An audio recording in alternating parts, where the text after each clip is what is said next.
तो आपको याद होगा कि जब भ्रष्टाचार के मामले बढ़ रहे थे, तो एक आंदोलन भी हुआ था, अन्ना हजारे। और इस आंदोलन से ही एक राजनीतिक दल निकल कर आया, वो अरविंद केजरीवाल आम आदमी पार्टी। लेकिन हम पार्टी की बात नहीं करेंगे और न ही अन्ना हजारे की बात करेंगे, लेकिन इससे जो लोकपाल बिल आया था, उस भारत के लोकपाल बिल पर सुप्रीम कोर्ट के जो भूतपूर्व न्यायाधीश न्यायमूर्ति एम खान विलकर के एक आदेश के बाद न्यायपालिका में हंगामा मच गया है। अब सुप्रीम कोर्ट ने इस पूरे मामले को लेकर बहुत ही परेशान करने वाला इसे बताया है। लोकपाल बिल को बहुत परेशान करने वाला।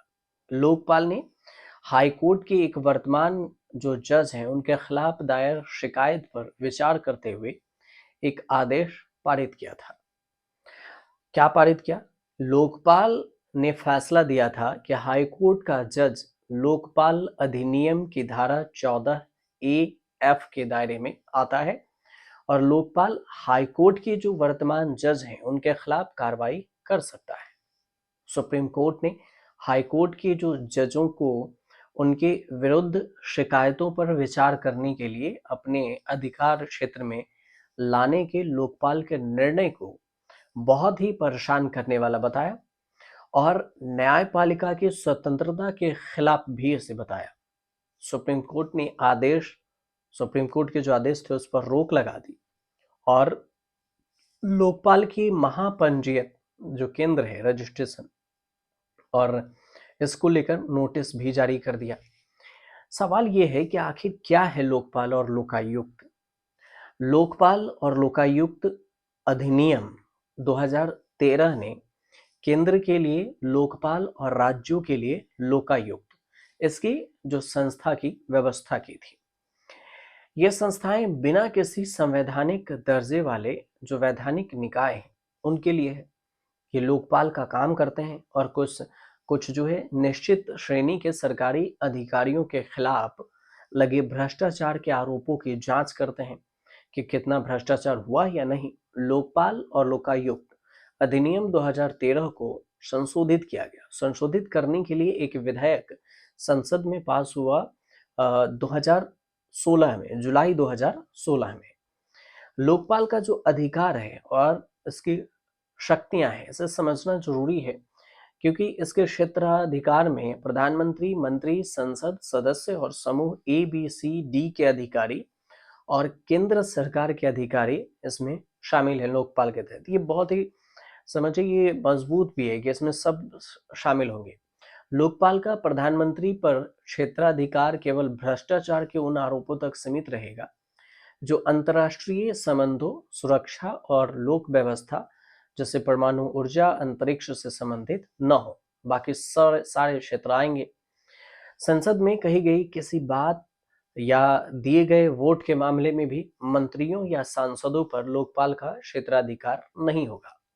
तो फिर इसके क्षेत्राधिकार में वह व्यक्ति शामिल है जो किसी निकाय, समिति या फिर प्रभारी जैसे डायरेक्टर, मैनेजर के सचिव हो या फिर रहा हो, केंद्रीय कानून द्वारा जो स्थापित हो, उसमें भी अन्य संस्थाएं इसके अंदर आता है।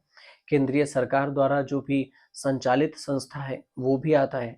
अब जिसने घूस लेने या देने में भी सहयोग किया हो, ये सारे लोकपाल के अंतर्गत आ जाएंगे।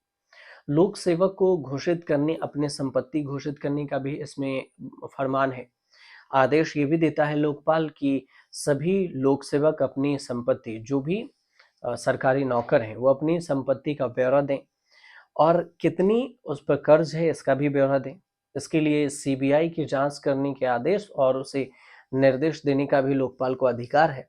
यदि लोकपाल ने कोई मामले को या मामला को CBI को सौंपा है, तो बिना लोकपाल की अनुमति के ही ऐसे मामले के जांच अधिकारी को ट्रांसफर नहीं किया जा सकता। लोकपाल की जांच इकाई को अगर देखें तो सिविल न्यायालय के समान ही इसके पास शक्तियां दी गई है। विशेष परिस्थितियों में भी लोकपाल को उन परिस्थितियों, आमदनी, एजेंट और लाभों को जब्त करने का अधिकार है जो भ्रष्टाचार के साधनों से प्राप्त पैसे हैं या फिर उससे मिला हुआ है। लोक सेवक के जो ट्रांसफर, निलंबन, सिफारिश, सस्पेंशन, इसके सिफारिश का भी अधिकार लोकपाल को है जो भ्रष्टाचार के आरोपों से जुड़ा हो। लोकपाल को ये भी जांच है कि उसके दौरान रिकॉर्ड को नष्ट करने से रोकने का भी अधिकार देता है लोकपाल को। अब जज के संवैधानिक अधिकार को देखें तो जो सुप्रीम कोर्ट है, सुप्रीम कोर्ट ने 27 जनवरी को एक आदेश दिया था स्वतः संज्ञान लेते हुए सुओ मोटो के तहत, और इसे जज बी आर गवई की अध्यक्षता वाली पीठ के समक्ष में सुनवाई के लिए रखा गया था, जिसमें जज सूर्यकांत और जज ए एस ओका भी शामिल थे। अब गवई और न्यायमूर्ति ओका दोनों ने कहा कि संविधान लागू होने के बाद हाई कोर्ट के जो जज हैं उसे संवैधानिक अधिकारी हैं, न कि केवल वैधानिक पदाधिकारी हैं, जैसा कि लोकपाल ने निष्कर्ष निकाला था। इस पर तुषार मेहता ने कहा सरकार की तरफ से कि प्रत्येक जज हाई कोर्ट के जज होते हैं और इसके अनुसार से लोकपाल भी उस पर लागू होना चाहिए, लोकपाल बिल। लेकिन लोकपाल बिल को लेकर विवाद भी रहा है। कुछ मामलों में लोकपाल अपने काम ठीक से नहीं कर पाती, कुछ मामले में अभी भी इसके सिस्टम पूरा ठीक से नहीं बना हुआ है, वो उस मामले में अपने आप ये कूद पड़ती है।